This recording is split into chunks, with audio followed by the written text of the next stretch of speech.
El Instituto Mixto de Ayuda Social, el IMAS, no tiene capacidad para atacar el problema de la creciente población en condición de calle en el país. Por ello se limita a realizar censos y coordinar con diferentes organizaciones, incluso privadas, para que sean esas las que encaren la situación. La presidenta del IMAS, Yorleni León, adujo a partir de los datos que maneja la entidad que las personas en condición de calle mayormente se encuentran así por el consumo de sustancias psicotrópicas, pero también en los últimos años se ha profundizado el problema por la llegada de migrantes, especialmente venezolanos, que toman las calles a falta de otras posibilidades. Finalmente, hay otro componente mucho más pequeño compuesto por personas en condición de extrema pobreza que no tienen acceso a recursos del sistema de seguridad social ni a respaldo familiar.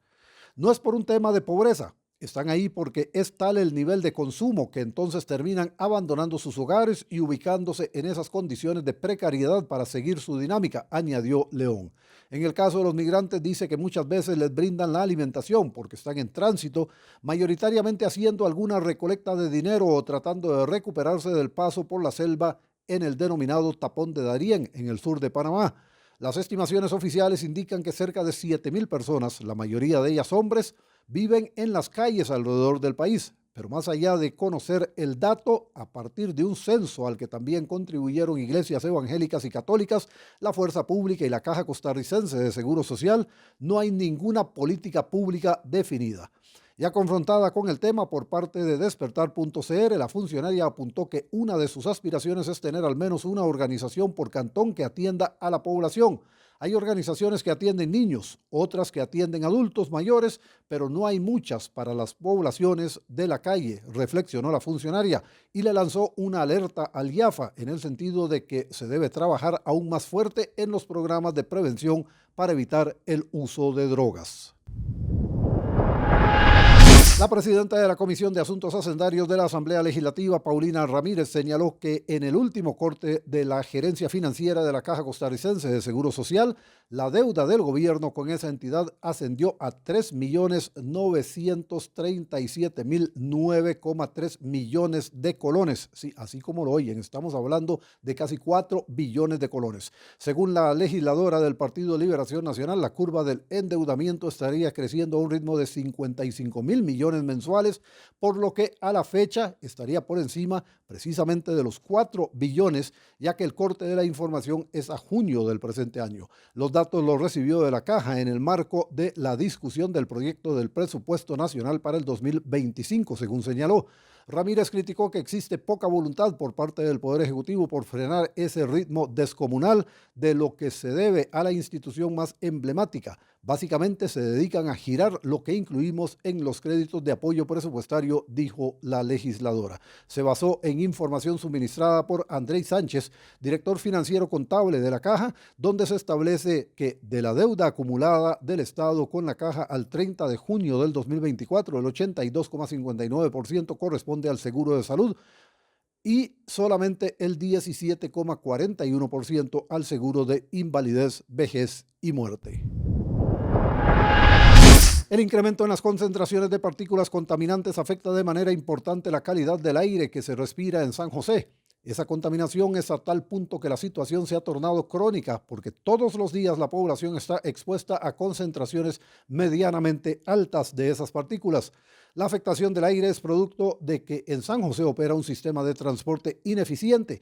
A eso hay que sumarle un desorden territorial, aspectos que provocan que haya altas concentraciones de contaminantes del tipo PM2.5 y de dióxido de nitrógeno que sobrepasan la medida de 40 microgramos por metro cúbico establecidos por la Organización Mundial de la Salud. Así lo explicó el vicerrector de investigación de la Universidad Nacional, Jorge Herrera, quien apuntó que las partículas PM2.5 están relacionadas con el hollín o el humo negro emanado de los vehículos. Su presencia ha ido en aumento. Dijo que todo se da pese a que en los últimos 20 años se vienen haciendo monitoreos de manera simultánea y se ejecutan políticas públicas que han funcionado adecuadamente. Mencionó, por ejemplo, que la implementación de la restricción vehicular en el centro de San José y el mejoramiento de la calidad de los combustibles por parte de la refinadora costarricense de petróleo han contribuido a la reducción de emisiones, pero que aún faltan más medidas por aplicar. Un par de datos adicionales. Heredia, en el sector de la Rectoría de la Universidad Nacional es un punto clave en esta materia. Presenta niveles altísimos de contaminación. Lo mismo ocurre, hablando del casco central de San José, en las inmediaciones del Ministerio de Salud y el Hospital San Juan de Dios, que concentran altísimos niveles de contaminación. Estos datos son repetitivos porque año con año dan prácticamente el mismo resultado. Otro dato.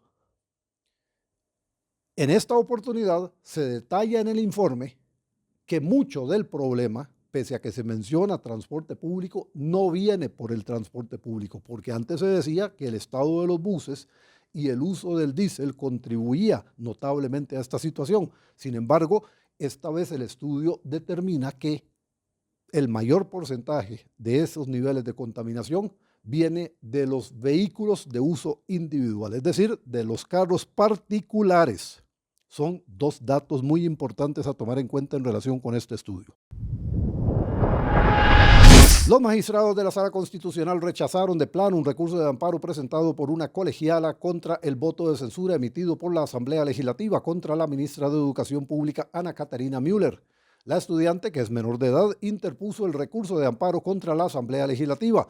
Expuso allí que el voto de censura contra Müller constituye una sanción a la jerarca.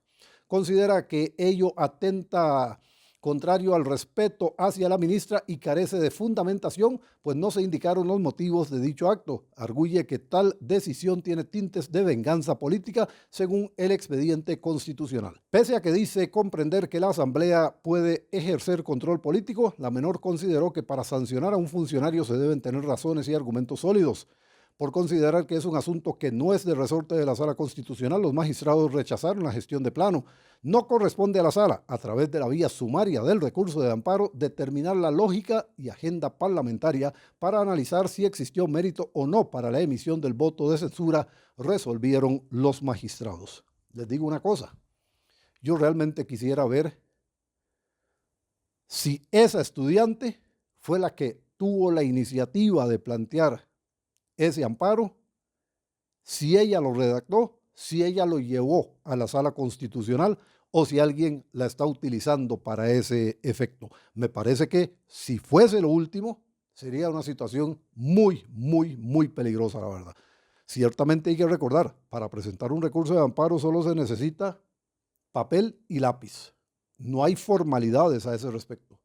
Cualquiera puede escribir en cualquier hoja lo que necesita y presentarlo a la sala y eso lo tienen que recibir.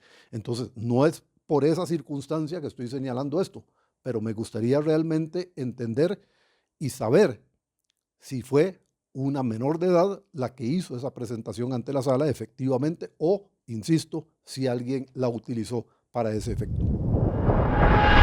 Para el 2025, el Instituto Costarricense sobre Drogas contará con 674 millones menos respecto al presupuesto del 2024, algo que preocupa a los diputados de la Comisión Permanente de Asuntos Hacendarios de la Asamblea Legislativa.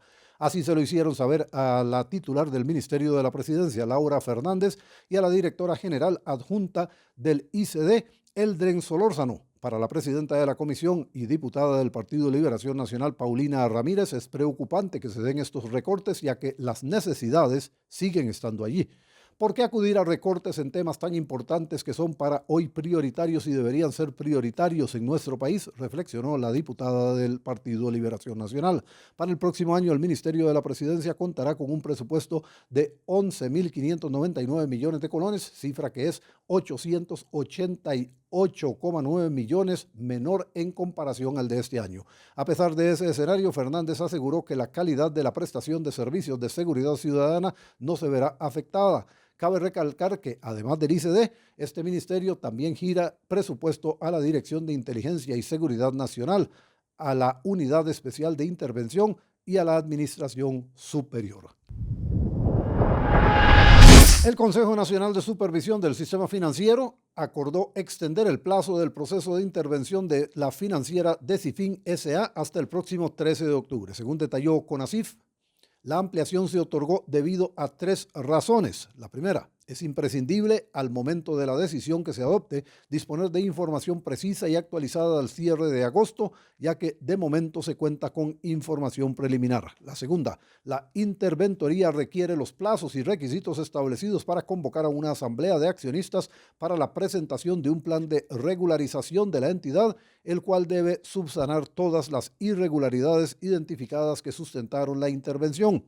Y la tercera, la interventoría debe revisar el planteamiento del plan de regularización de los accionistas con el fin de establecer la viabilidad y, por ende, de la financiera. El pasado viernes, un accionista de la financiera presentó un plan de regularización al equipo interventor buscando asegurar la continuidad de las operaciones, según dijo, y fortalecer la estructura financiera, así como garantizar el cumplimiento de las normativas regulatorias. Pero la interventoría manifestó que la propuesta fue una actuación unilateral que no respalda ni representa ningún proceso de negociación. En el campo internacional, aunque esta nota está fechada aquí en Costa Rica, Nicaragua revocó este martes la nacionalidad y confiscó los bienes a un nuevo grupo de exdetenidos políticos, un total de 135 personas que por mediación de Estados Unidos fueron enviadas la semana pasada a Guatemala en una práctica utilizada antes y que la ONU rechaza. La medida fue anunciada por el Poder Judicial, señalado de estar al servicio del gobierno de Daniel Ortega y de su esposa, la vicepresidenta Rosario Murillo, que controlan el país, que ha aumentado la represión desde las protestas de 2018, según la ONU. Un tribunal de Managua ordenó la pérdida de la nacionalidad nicaragüense a 135 personas condenadas por hechos delictivos que atentaron, oigan ustedes, contra la soberanía, la independencia y la autodeterminación del pueblo nicaragüense y dispuso el decomiso de todos los bienes de los condenados, según un comunicado. Y desde Bruselas, Bélgica, la Unión Europea logró este martes dos importantes victorias judiciales contra los gigantes tecnológicos Apple y Google en batallas legales decididas por el máximo tribunal del bloque. Es una gran victoria para los europeos y la justicia fiscal, celebró la comisaria europea para la competencia, Margrethe Vestager. En uno de los fallos, el Tribunal de Justicia de la Unión Europea dictaminó que Apple se benefició entre 1991 y 2014 de ayudas ilegales por parte de Irlanda, que ahora podrá reclamar a la compañía unos 13.000 millones de euros, es decir, 14.300 millones de dólares. En otro fallo conocido el martes, el tribunal ratificó una multa decidida por el Tribunal General del Bloque a Google por 2.400 millones de euros, más de 2.600 millones de dólares. Alphabet, la casa matriz de Google, había apelado al considerar que la comisión estaba equivocada en sus análisis. Óigase bien, hay todavía pendiente otra causa contra Google en la Unión Europea y recientemente el gobierno de Estados Unidos también inició una demanda contra Google por estas mismas cuestiones. Este ha sido el repaso de las principales informaciones de las últimas horas. Los invitamos a que nos sigan en nuestras redes sociales, en las plataformas de podcast que hemos puesto a disposición de ustedes y por supuesto a que puedan ampliar estas y otras notas en despertar.cr. Gracias.